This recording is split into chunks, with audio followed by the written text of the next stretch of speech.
Welcome, everybody. This is the first Zapien More Human conversation. You've got me, Mitchell Hunt, and Scott Young here.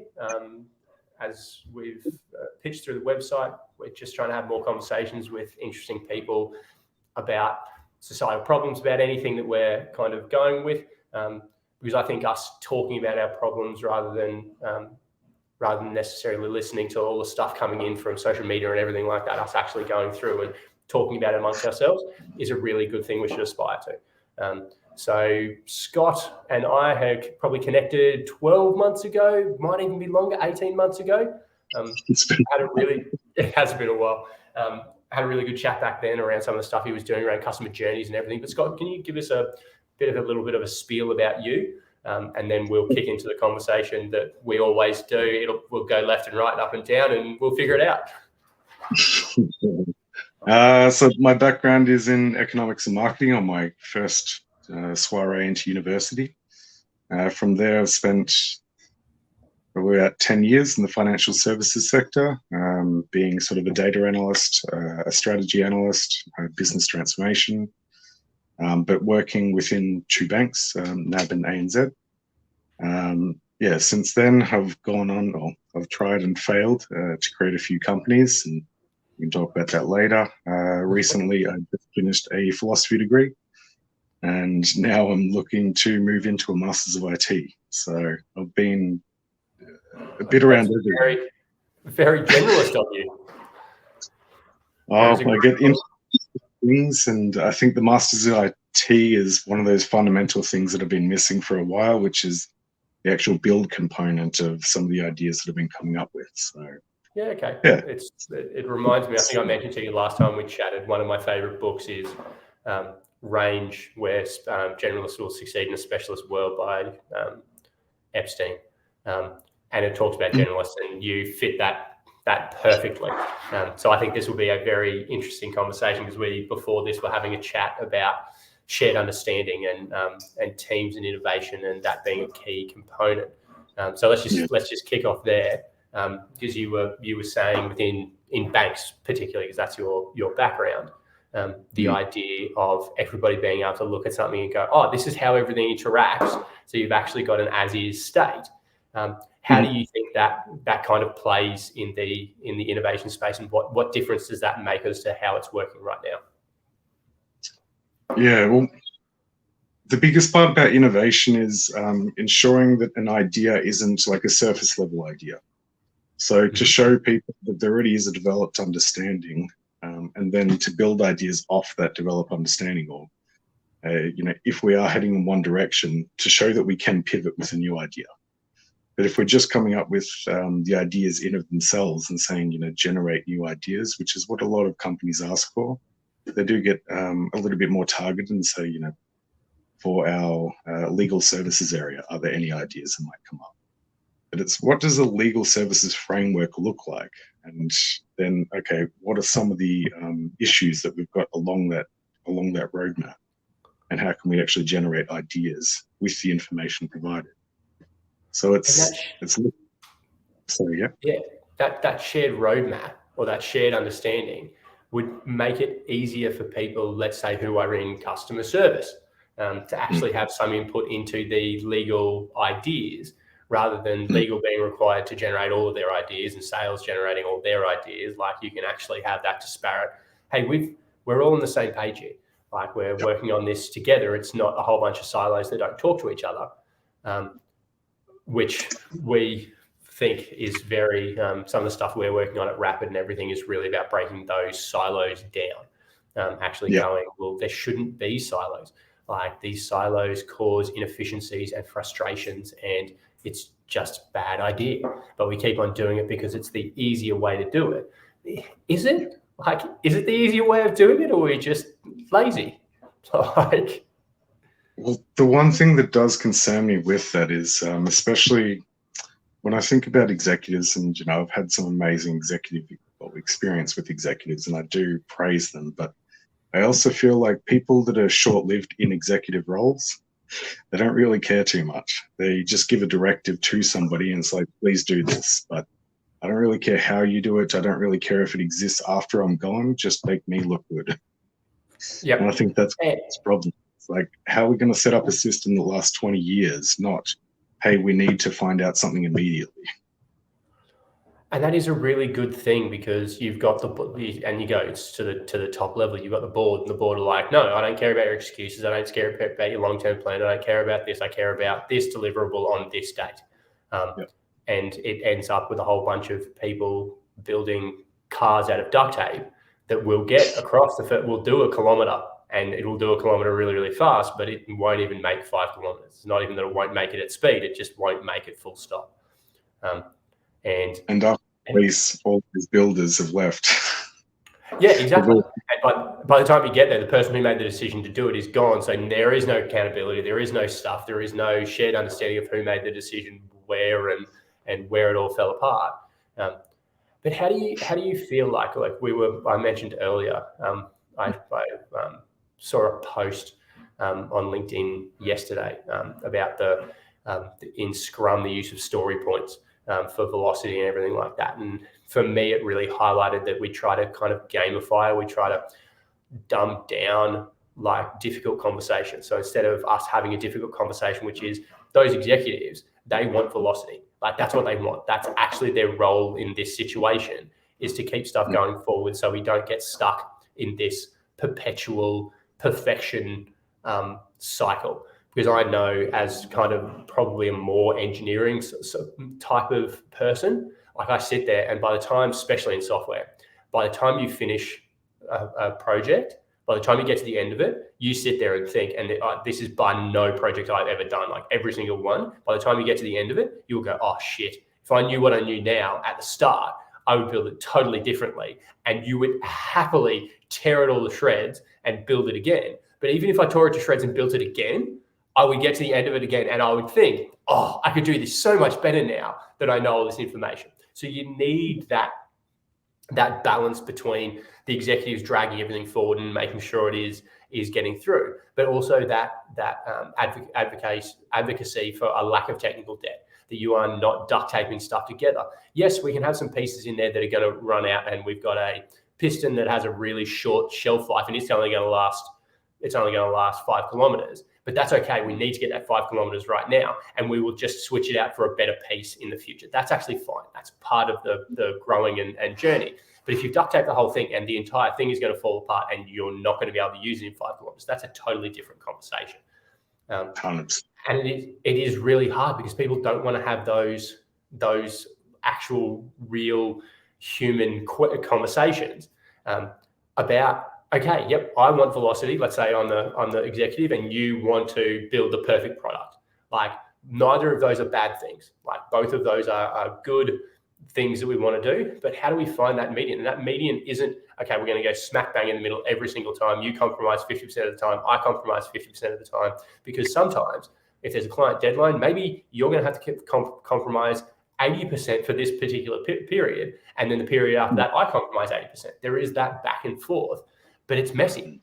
And it would be interesting how your kind of new model you're thinking about with shared understanding, do you think that would make those conversations much more doable or much more productive?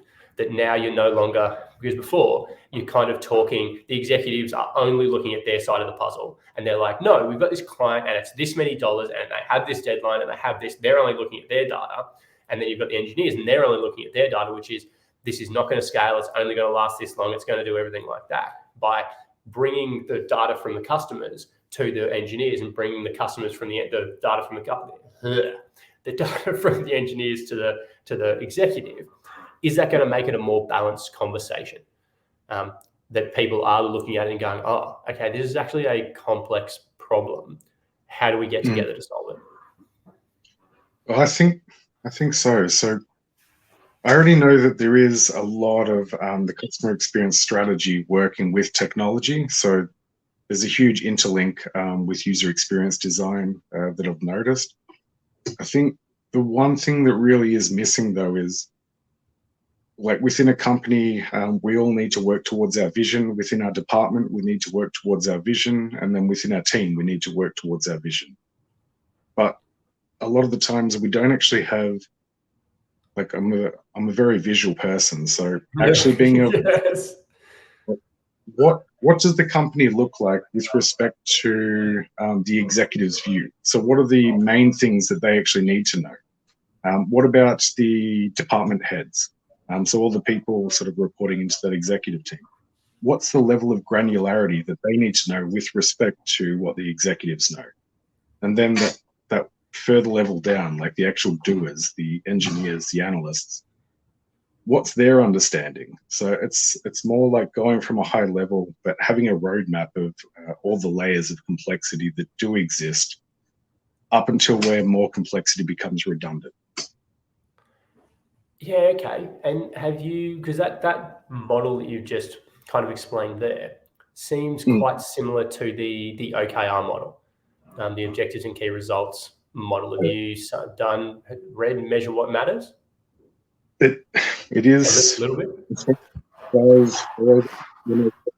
They were using, well, they just started to introduce that model, but it's more looking at customer journey maps.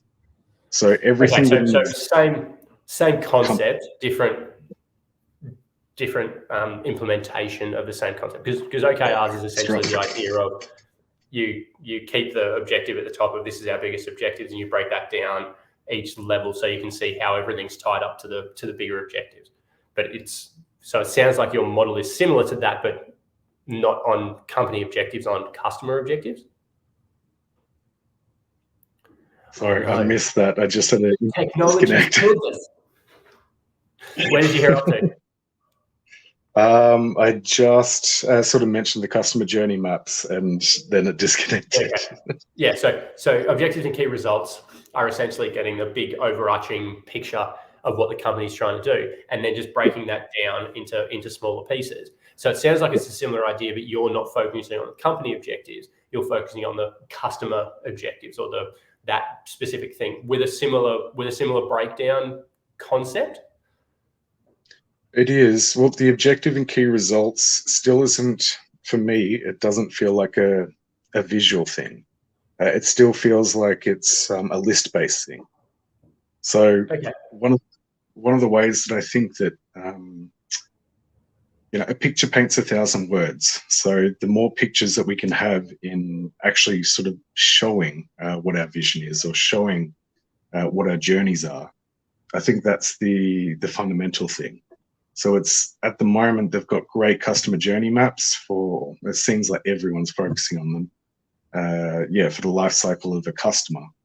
But to actually visually be able to see that and to see, a customer's interaction on a very specific transaction within the digital framework, to go from a high level down to a sort of a more detailed or more interactive level. That's sort of, But I was going to say OKRs seem like they'd be perfect within, like, to work together with this. To work together. Yeah. And that's the kind of, there is no one right answer. I don't think. It is those ideas of, okay, where are these missing? And I really like the point which we're kind of, we're partnering with an organization called Simply, which is a charity for education, around trying to get everybody on the same page and get people together to learn together, to actually like move business together, which seems like it is very similar to what you're talking about, that everybody is learning together and they're going through that shared understanding piece. And we think that's really, really important as well. That's why when you brought it up, I was like, oh, this is an interesting conversation. Because it does, like we compartmentalize I think we compartmentalize way too much. We try to, one perfect example is work-life balance. The idea of that work and life are two separate things that are on a thing, and the twain shall meet. There just must be a balance between these two things. And from my experience, there is no work-life balance. Like there is, when you're doing big, passionate projects. If you work at Woolworths and you are scanning barcodes and doing everything like that, fantastic. You can have work-life balance. Like at the end of that, your brain doesn't have to think to itself, oh my goodness, wonder what barcodes I'm going to scan tomorrow. Like it doesn't make no sense. Like there's no creativity in that. There is no longevity in that particular thing. You are doing a finite thing that fits into the amount of time, and that's okay. But most of the jobs these days don't have that. They are long-going processes, long-going projects. They are things that go for an extended period of time. And you are needing, especially in Australia, you are needing a lot of creativity to solve problems or solve things that have never been solved before, which expecting people to go, oh, no, tell your brain at 5 o'clock, just switch off. Like, this is home time now. Like, have you ever told your brain to do something and it actually doesn't? Like, I haven't. Like, I try regularly. No, don't think about that. And there's even psychology around this, that the thought of not thinking about that is the exact thing that makes you think about it more. Like, they've done things about, don't think about the white elephant. And the only thing people think about is white elephants. So is that thing of, instead of that work-life balance or that different departments or that cut-off that these are two separate things, it is like work-life integration. Do you know what? Sometimes life, perfect example, I have 4 kids. Perfect example is if one of my kids has a swimming carnival, has a presentation at school, has something like that, I can't go, well, I can't go to that because that's during work time.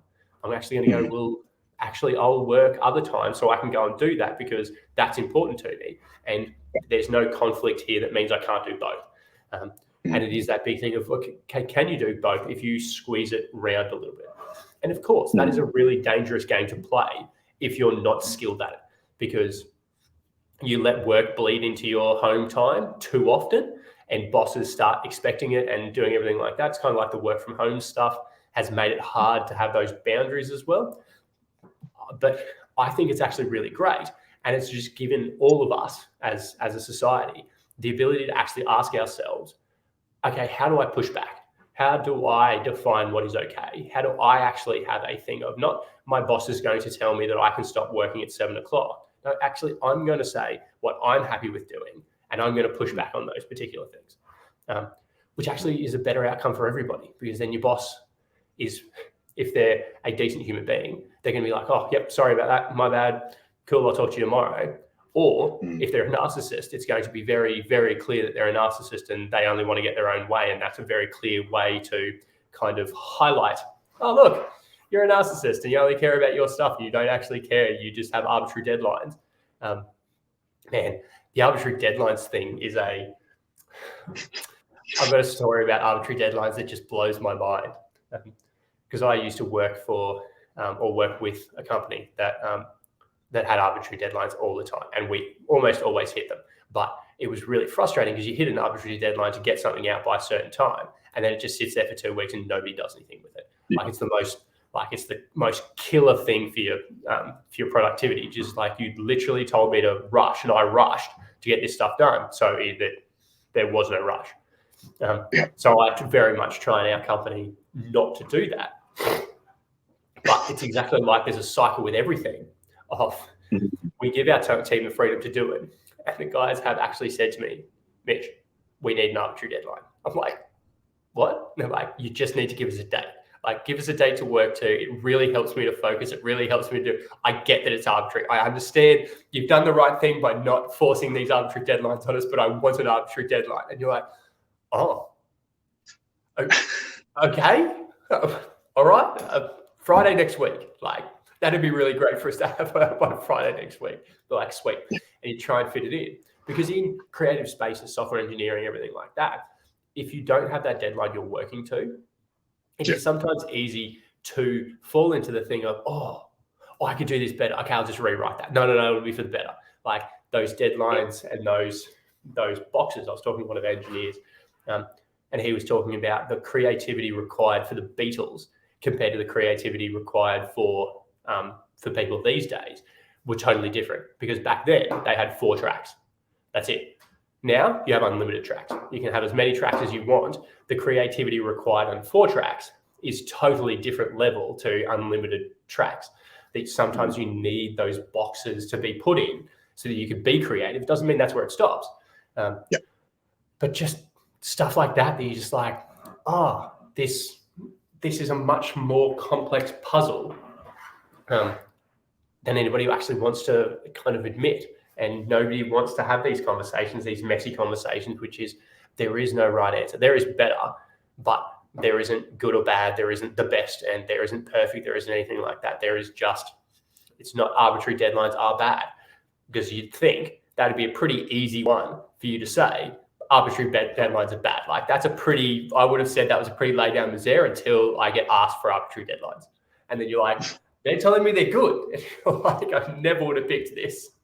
Arbitrary deadlines, though, if used in goal setting.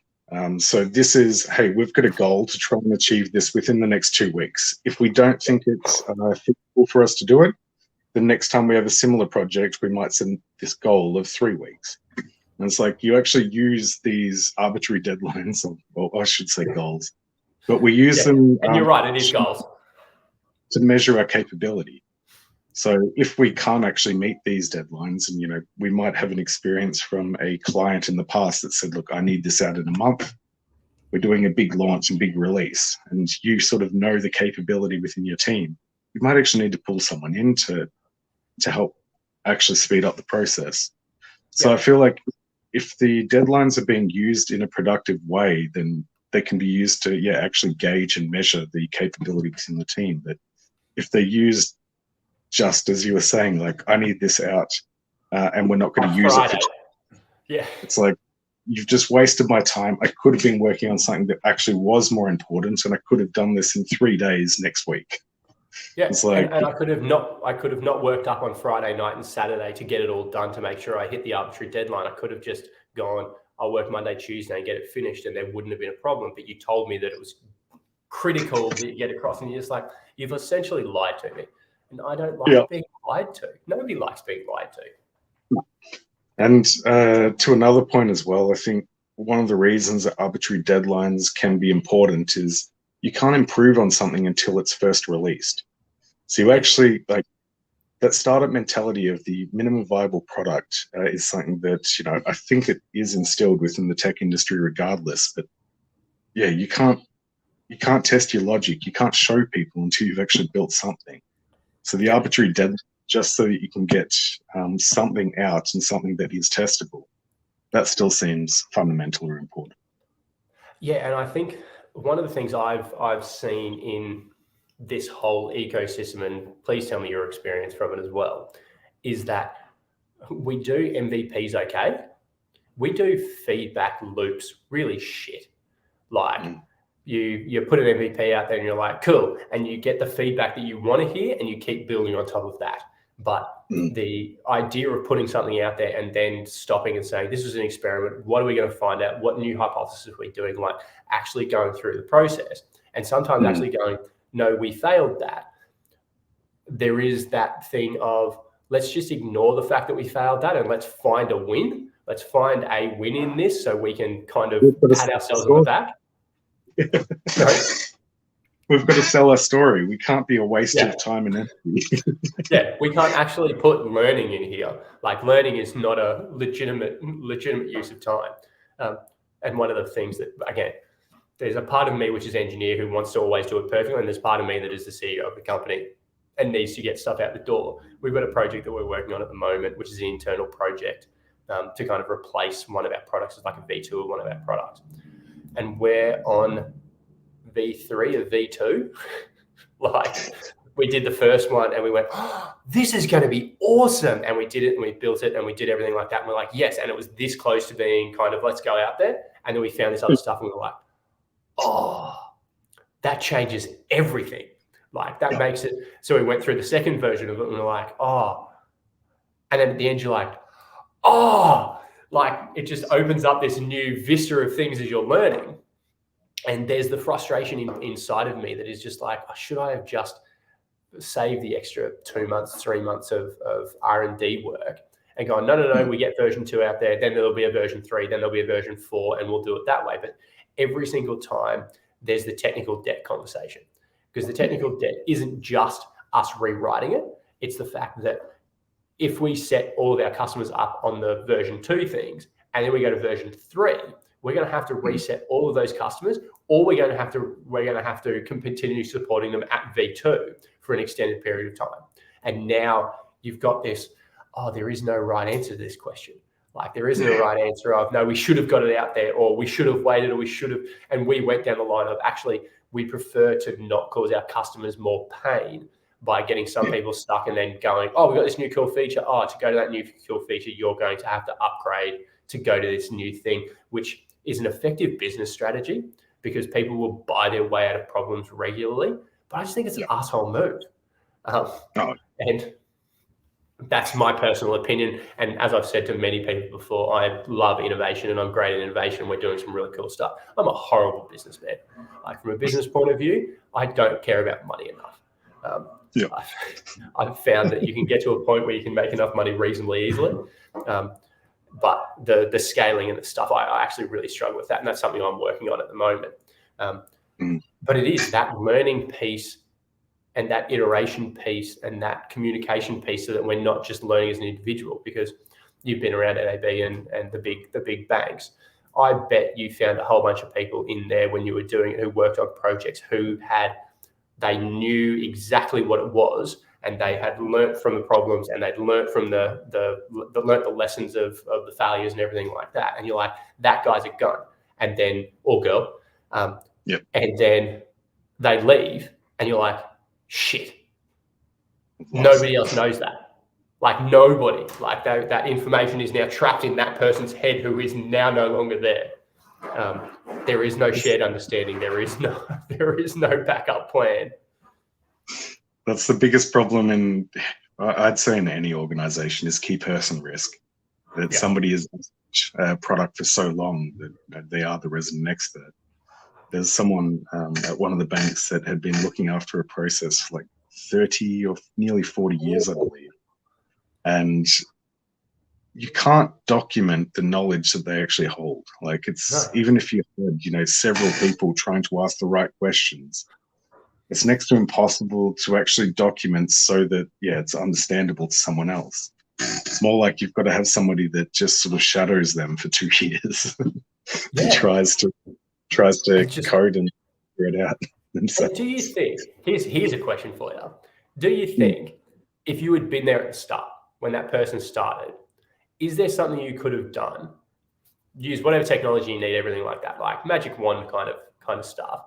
Is there something you could have done which would have made that tacit knowledge that they understood transferable if you'd been there at the start? Like if you had been there 30 years ago, was there some things that person could do that would have made it possible to transition that information? It's tough. And we're talking magic level stuff here. Like just click your fingers. We don't need the practicalities behind it. Well, the biggest thing I suppose the biggest thing that I noticed with like real experts is just their ability to understand the problem almost immediately. So it's not even about the process, it's their in-depth understanding of the problems that are associated with it. So it would in some ways be a problem map along with their process maps. So it's like, these are all the key, but I don't fully actually how that would work. So if you actually had, and go back to your shared understanding of the problem or of the interaction stuff. If you could actually go back in time and you had one of those maps back in time, do you reckon that would make it, the problem looked like that, and then the problem looked like that, and then the problem looked like that, and then you could actually look back at what the problem looked like over that 30 years? Do you think that would give a much better overview of, these are the things that have changed. These are the things they have tried. These are the things. That's an interesting question that you actually, instead of saying, because nobody does that. Like everybody goes, give me a solution map. Tell me what the solution looks like, not tell me what the problem looks like. Yeah. That's the biggest thing. If you had a list of 50 problems, you'd probably realize that, the bugs in the system or the things that are coming up, they're either repeatable or it's because there was, talking about tech debt, that they put a Band-Aid on a problem back then, but a change 20 years later didn't take into account that this problem hadn't actually been addressed. So it's actually, knowing all the problems within the technology is probably, but it's the hardest thing as well to sort of map out. And I guess that's the really hard thing, because we want to be very positive and we want to be very future focused and we want to be very kind of moving forward. Saying people, hey, can you keep a list of problems? Nobody's feeling great about that. Like, there's a psychological piece about, please don't show me our wins. Like, I want to know the wins. I don't want to know the problems. And is there a way we can reframe that? I don't know. That's an open-ended question. Well, the reframing, I think it does come down to ego a little bit, because it all comes down to ego, Scott. Let's be honest. Because if you think you're the one who solved the problem, you're the only one who understands the problem, the conversation is a little bit ego-driven. But if we're looking for what are some of the problems within this product, or maybe it is, it seems like it needs to be retrospective, but you need to have some level of detachment from the problem. So if you're the one that solved it, it's almost like somebody else needs to come in and define it for you. But somebody with similar technology. Or what if you actually did it the opposite way around? What if you defined the problem before the solution? Like, you actually defined the problem, and the definition of that problem was done prior to anybody solving it, which means there is now there is a shared agreement that is the actual problem. So it's not I came up with a problem statement and this is my problem statement. No. There was a problem statement created, and we all agreed as a group that we agree that is the problem we are working towards solving. Yep. And then you document that, because then you lose that. Oh, no, I solved the problem. Therefore, my view is different from that. It is that, okay, let's actually have a shared understanding of what the problem we're shooting for is. And I'm sure there's a process around that, and I'm just making shit up as I go along right now. But just started thinking about, because that's kind of what Jira's used for, to document bugs and document stories and things that you have to complete. But I'm wondering, it's on a very micro level. I feel like the problem is much more macro than it is, because you don't sit there going. Because somebody can go and that this line of code isn't doing exactly what it's meant to do, but I don't understand why line of code actually needs to do it within context of the whole app. Correct. So it is. It comes back to your customer journey stuff.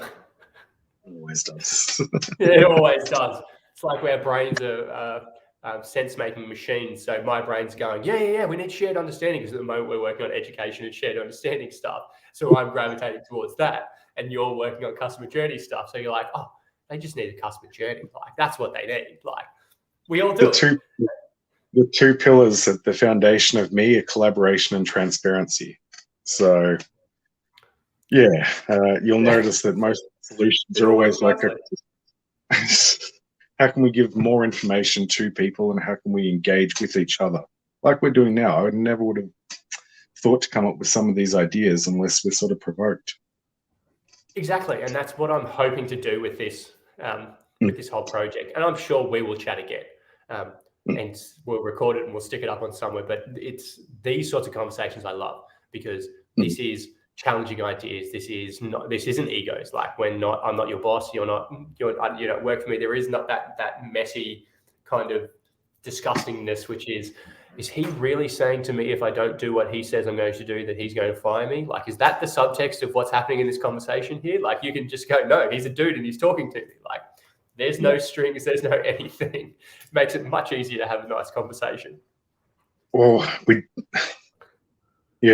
thinking about the notion of creativity, that you can't be creative if you do feel sort of under pressure or under stress. Yes. So that dynamic of a boss asking you to be creative, and it's like, be creative or else. It's like, well, I'm never going to be creative now. Yeah, you've got till Friday to be creative. What? I don't understand the question. And one of the things that we often don't consider is, one of the things I've been learning about creativity is it's not done in the conscious mind. So it's not done when, we're just for the first time looking at a problem together and discussing it. It normally happens when there's been things sitting and percolating in our unconscious, and we're able to bring up, these new ways to look at it, or a new lens to look at it through. And it's using that unconscious knowledge from 5 or 6 people, all sort of discussing in a safe space where they can be vulnerable and they can propose stupid ideas, so to speak. but it's that unconscious space that we actually want to generate the ideas. I don't really care about my conscious talking. Like, I don't generate too many ideas from just this. You are probably killing ideas by talking. Like the fact that you know the answer and you're responding back to somebody, you're probably killing ideas by doing that, which is insane. Like, you're like, no, we need to collaborate more. But by me collaborating, it's, oh, that's super funny. By me collaborating, I'm helping you be creative, but I'm being less creative by talking to you. So when you're talking, you're crushing creativity, and when you're listening, you're being creative. Like, you're participating in the creative experience because you're taking extra information and broadening your perspective. When I'm talking, I'm narrowing my perspective. That's interesting. I never thought of it like that before. Because as you were saying that, it just made me think, imagine being in a grassy field.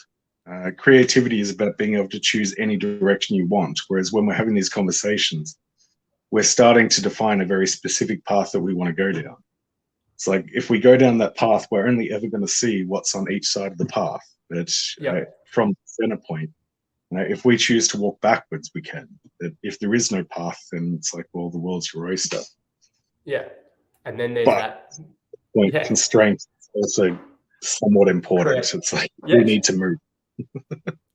And we need to eat. And that's one of the things that need for us to fulfill our basic needs and do everything like that, which have become less of an issue in modern society, because we have great social safety nets, especially in Australia, to do stuff like that, actually drive creativity. And one of the questions I'd like to actually pose to you, I've just been thinking about it right now, is, now let's take this idea of defining the problem. So defining the problem, having a shared understanding of the problem. And you're saying, which I actually agree with, that percolating on that problem long term will get better creative results than jamming your brain in to do it right now. Yeah. Where is the crossover? Sorry? This is backed up by science as well. There's been experiments that they've tested this on. So yeah, absolutely. And I agree with it. I'm not challenging it. I'm kind of expanding the kind of thought pattern around it. Is there in the agile kind of way of working, is there a constraint piece of this, which is, cool, this is what we understand of the problem right now, and this is the solution we're going to come up with right now. This is what we're going to test. And at the end of this, we are going to have more information, and we are going to do this process again. We're going to continue to do this process that then gets that. We're not staying still and saying we're going to think this problem to death, because I've found from experience, thinking problems to death usually doesn't actually get the best results in the end, because you aren't hit with the reality of those pieces of information which you never would have got if you didn't do it wrong.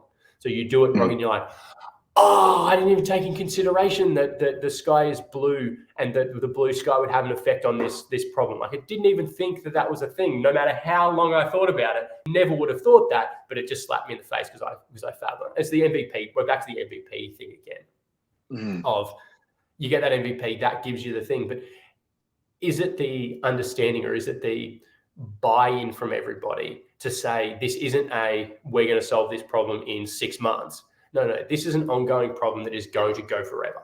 This is a forever problem. And the process is, we're going to come up with our best solution from now until here. Let's build it in such a way that we can iterate on that, because the iteration is where you're going to get the increased creativity. Plus, it gives you the bonus of, you don't have to do revolutionary creativity, for lack of a better term. You can just do incremental creativity of, we're just making it a little bit better. And that gives people the time to do the revolutionary stuff, to understand the problem for longer, to do everything like that, because you're making those incremental changes.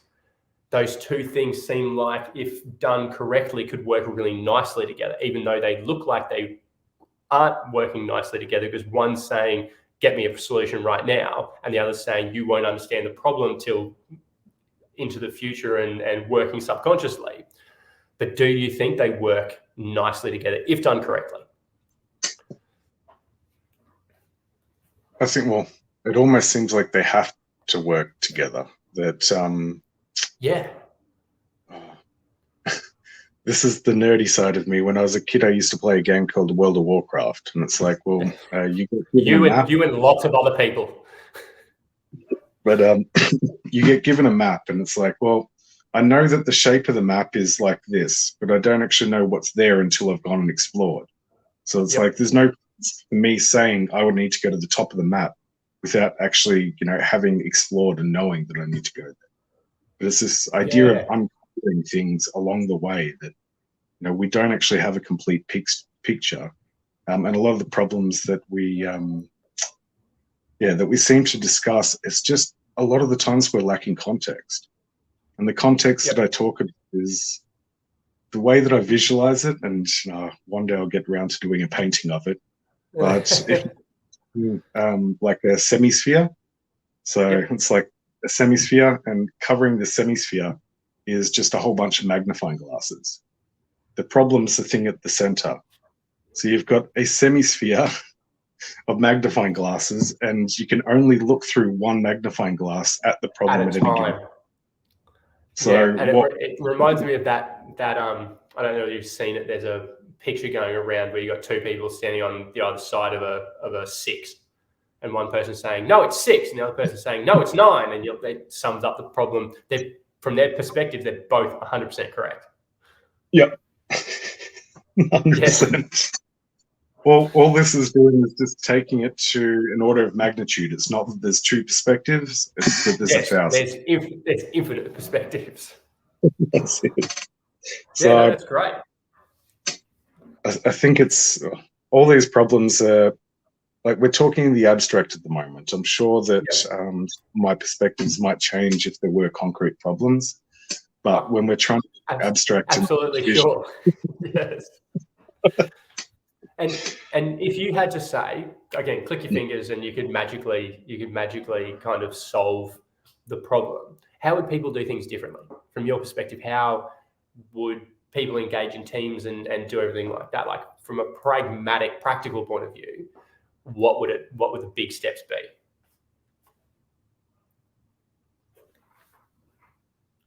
It's really hard because the social dynamic changes, but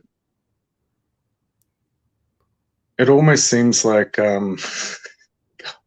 this sounds a bit silly, but it almost seems the technical people need to go and have a beer with the customer experience people. The risk people need to have a beer with the legal people. Like we shouldn't be so compartmentalized in who we talk to, because like where we gain this new perspective is in an informal conversation where we feel relaxed and we're able to talk about our problems. But somebody with just a completely different perspective can be like, oh no, that's not even a problem. Like this is how we deal with it. That informality between departments, I think, is something that could really change. Doesn't have to be over a beer. It could be over a yoga session. Who knows?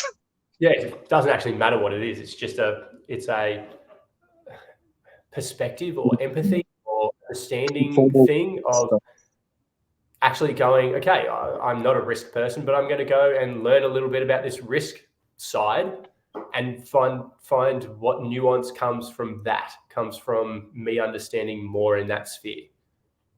I think there needs to be a formal and an informal side, because I think different conversations come up in an informal, like over a beer or even over the coffee is a little bit different because it's normally a couple of people. But from the formal side, it's important. Like you do need some education, some knowledge about how these areas work. But just to develop conversations. And then if you actually look at it from that point of view, back to our conversation where you mentioned the idea of what if it wasn't just 2 of us in here? What if there was 5 of us in this room? Do you think it works less good with 5 people? And I think it's different, because if there's 5 people, you can hide. With 5 people, you can hide in that conversation and it not really be awkward for anybody. Like you can generally have, like, let's say there's 5 people, you and me could talk back and forth, and the other 3 people in the conversation could pretty much say nothing, and it would still be an okay interaction overall. It wouldn't be super awkward. Whereas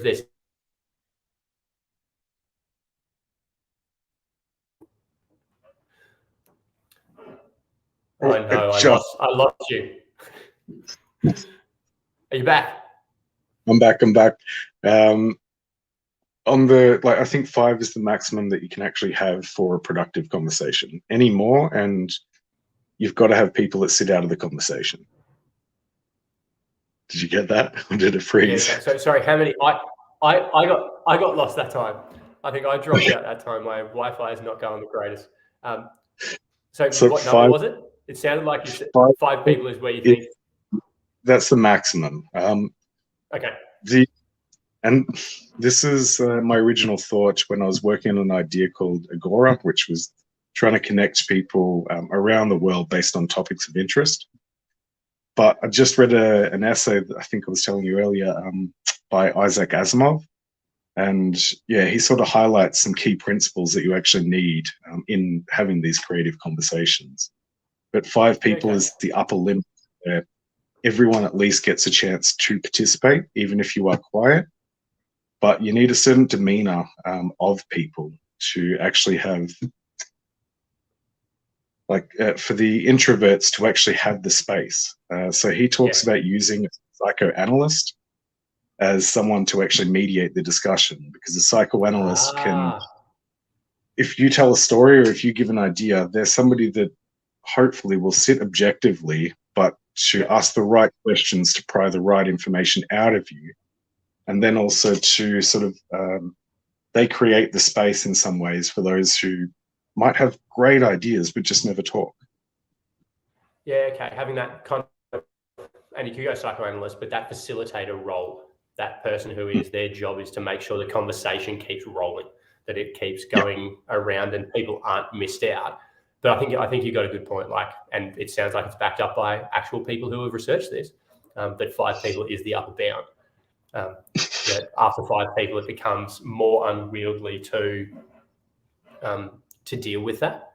And then what do you do with that at the end of there? Well, another way, and it's sort of following on from this digital world. You know, we've been talking for 47 minutes, but we've essentially got timestamps on these conversations. Hang on, has it disconnected? I just heard something. Okay, I'll wait.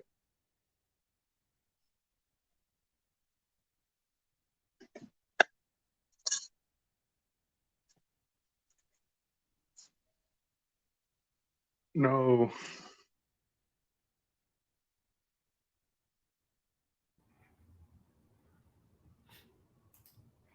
We're back. Are you there? Can you see me? I can see you. Yeah. Technology. Oh, it's amazing. The irony of what I was just about to say as well. The fact that these conversations go for X amount of time, the way that YouTube's currently set up is, it allows you to say, at X timestamp and then type a comment. But I was wondering whether we actually use that same. So, we might have been discussing something for 5 minutes, but it allows people to, put a placeholder mark there. Then they can record their own sort of response to that. So even though they're not part of the conversation, they still get to engage, and people can go and look at their response and see whether it has merit. But, we would have been talking for 5 minutes about something. If you have 5 or 10 other people that all add their contribution to it, now that 5 minutes becomes an abundance of information reflecting on a very specific topic that came up. Absolutely. I think, and then the next point is you watch all of those things, and I think you're actually right. The next stage of that is getting those 5 people in a room, or not a room, or in a thing that you actually hash those things out with the idea of, yes, we're thrashing ideas around here. And that's what we're trying to kind of do with Zapien a little bit, is let's thrash these ideas, but let's not just stop at thrashing the ideas. Let's not just throw ideas out there. Like, what could we actually do? Like, what could I do in what I'm doing? What could you do? And what could we do together to actually go, what could we do better here? It's not a conversation with no outcomes at the end. It's a conversation that isn't, again, it's that arbitrary deadline versus not arbitrary deadline. We're not saying that we have to come up with a solution to this, but we're also saying we're not just having a chat. it is that tension of, okay, what can we do? Because once we finish this, I'm going to nail you for another 5 minutes and go, there's some interesting stuff that you're doing and some interesting stuff. We should talk some more. Because that's the thing. Like, I really think that we want to connect. We have great ideas. We have a whole bunch of people with a whole bunch of great ideas. Okay, how do we actually bring those into fruition? Like, how do we make the world a better place by bringing this stuff together and getting it out into the world so people get value out of it? Because that's a really important part of the puzzle, which is exactly what we're trying to do here. So yeah, I've really enjoyed our conversation, and I'll probably wrap up this chat here. It's been a pleasure talking to you, and we'll stop this, and then me and Scott will continue talking about other stuff. But thank you guys for tuning into the first. I hope there's a whole bunch of people who enjoyed this. Please reach out to me if you want to have a chat like this, and we'll have another one. And let's just have some more conversations. Like, it'll make the world a more better place, for lack of a better term. I need to do some marketing stuff around this. Like, I need to have like a little pitchy kick phrase on these. Thank you very much, Scott. Thanks so much.